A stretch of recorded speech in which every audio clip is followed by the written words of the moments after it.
एक अच्छे इंसान की शनाख्त ये है कि वो दूसरे इंसानों में अच्छाई ही तलाश करता है। अपना हिस्सा मांग कर देखो, सारे रिश्ते बेनकाब हो जाएंगे, और अपना हिस्सा छोड़ कर देखो, कांटे भी गुलाब हो जाएंगे। जब आपके अपने दरवाजे की सीढ़ियां गंदी हों तो अपने पड़ोसी की छत पर गंदगी का इल्जाम ना लगाएं।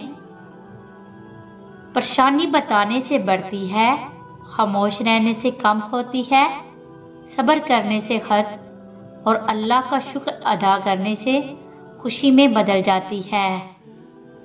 तुम में से हर शख्स अपने भाई के लिए आईना है। अगर इसमें कोई बुराई देखे तो उसे दूर करें।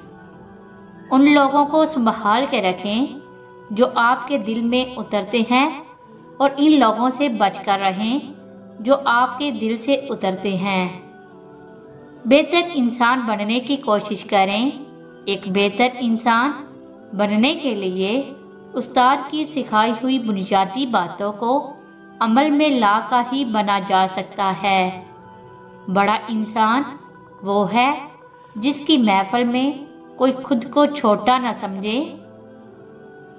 दौलत दुनिया की हो या ईमान की, जितनी ज्यादा बढ़ जाए उतनी नींद कम हो जाती है। अच्छे और बुरे वक्त आते हैं, लेकिन हमारा मजाज हमारी खुशकिस्मती से कहीं ज्यादा बदल जाता है।